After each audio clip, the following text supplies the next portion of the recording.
This is something that I've been thinking about for the last couple months, and I feel like it's time for me to throw in the towel and give up of sorts, trying to make YouTube my job, my thing. So in like fall of 2018 is when Geek and Seek started, and it was just a couple of friends who were going to get together and, once a week or whatever, maybe more often than that, talk about nerdy things. And, when it started, it was a lot more open-ended. We did talk about magic. The first video we ever did was Preston and I talking about Guilds of Ravnica. But it was more than that. It was Star Wars. It was Marvel movies. We did movie reviews. We did all sorts of things like that. And we were open to broadening it even further. And we kept that up with some level of regularity as far as releasing videos, trying a lot of different things. But as you can probably tell, YouTube did not like that. YouTube did not want to boost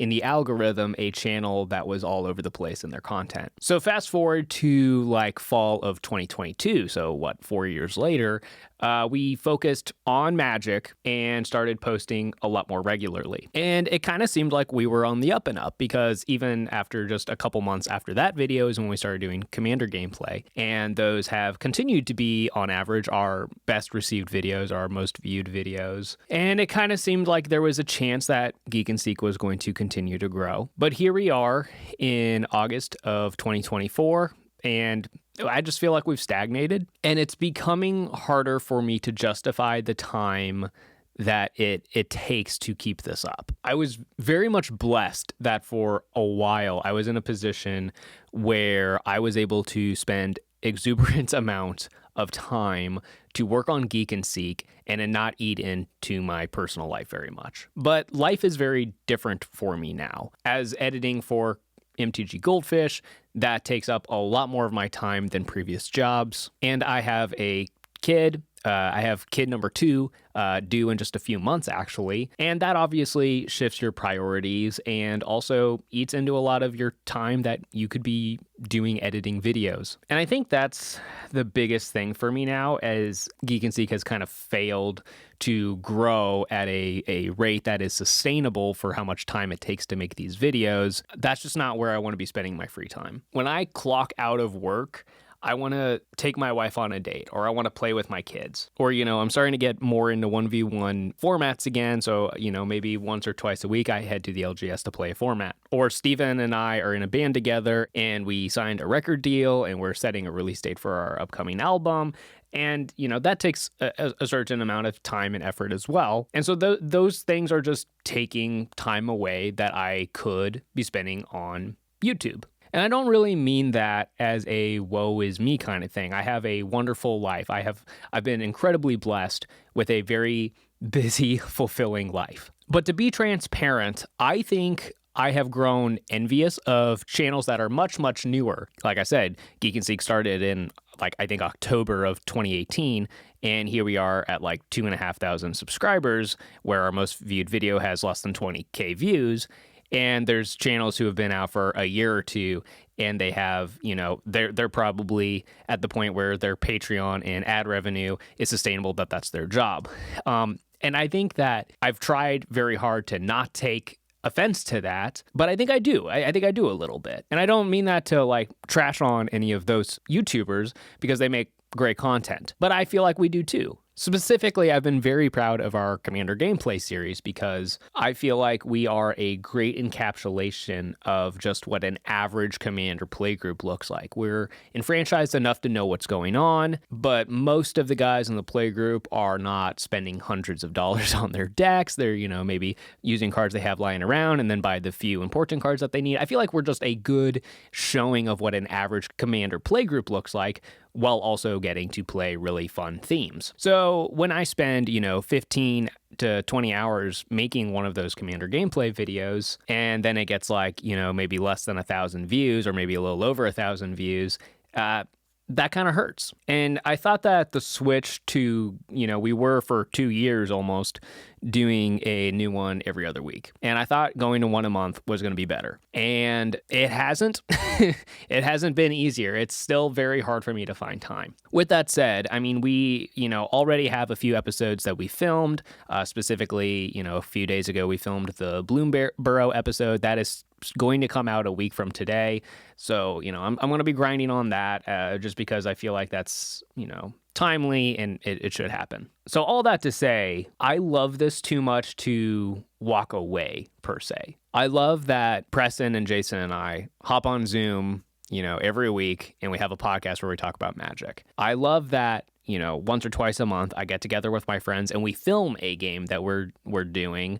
And it has some kind of weird theme. It's a different dynamic than, our normal, we get together every Sunday to play Magic. So I enjoy that part of it. And for the most part, I still enjoy editing as well. And that was actually a big part of me coming to this conclusion was like, do I just need to quit Geek and Seek? Does Geek and Seek just need to go away? Because, like I said, I'm a very busy guy. That was definitely in the cards. That was on the table, but I don't think I can do it. I think I enjoy it too much. I think if I completely walked away, that I would just come right back to it after a certain amount of time, or I would regret walking away from it, or something like that. With that said, though, I have given up making YouTube my job. I have given up making YouTube a sustainable thing that I do. And you could argue that it is what I do because I edit for MTG Goldfish as my job, but Geek and Seek, the thing where I personally get to put my creative energy out into the ether,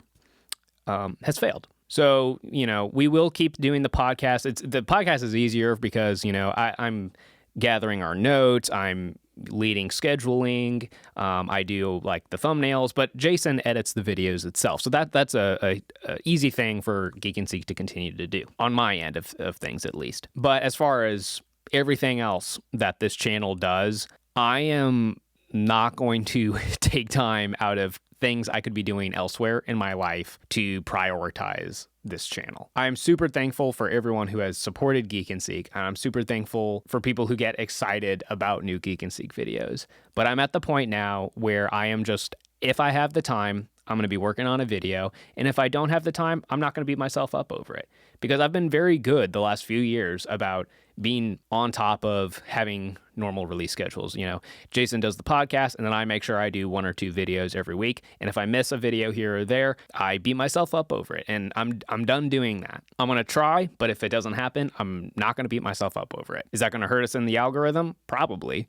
But the algorithm's not helping us much anyway, so what's it matter? So we do still plan to do deck techs. We do still plan to do the Commander gameplay series. Like I said, we have, I think, 3 or 4 videos that we've filmed that just haven't come out yet. I'll be working on those when I have the time, and I'm sure we have plenty more that we will continue to film. We have a Google Doc of plenty of ideas that we would love to do, but I've given up on having any kind of strict release schedule on those. And I know someone's going to leave a comment, well, you never know, maybe the next video you do is the one that's going to blow up. And maybe that's true, but again, I've been at this quite regularly for multiple years, and it just hasn't worked out. So if, you are a Geek and Seek fan and you really care about what we've been doing and you really like our content, again, I'm super thankful for you. I really appreciate your love and support, and I hope you don't dread too much. It's not that we are completely going away. It's just that we are going to be a lot more loosey-goosey with everything outside of the podcast. The podcast should stay regular, I assume. But the Commander gameplay, the deck techs, any other, one-off videos that I would do, they're going to come when they come. Because again, I enjoy this too much to not do it anymore. But my life is busy and fulfilling, and I need to be spending my efforts elsewhere. Obviously, I would move priorities around had this worked out, had we, gotten better support on Patreon, had we grown as a channel enough that ad revenue meant something, then this would be a different discussion. I would be changing my priorities in a different part of my life, but that's where Geek and Seek is right now. So I hope this isn't too depressing of a video. I want to put this out there. I want to be transparent. I want people to know where I am with my headspace, and I want to give you guys the heads up for the change in release schedule. You know, you might get to a point where the only videos you see for a month here or there are the podcast. Maybe it's harder for me to get the gameplay videos out once a month. Maybe it's every other month that there's a Commander gameplay. I don't know. I really don't know, and I don't want to give you guys any kind of expectations. But it's not going away. I have to make sure that that is driven home. It's just that I can't pursue this as my day job anymore. But again, thank you guys for the support. We will still be around. You can still hop in our Discord. I'm still very active in there. A lot of the other guys are too. And we will be still making great content, just, maybe not as frequently. So love you guys, and I'll talk to you later.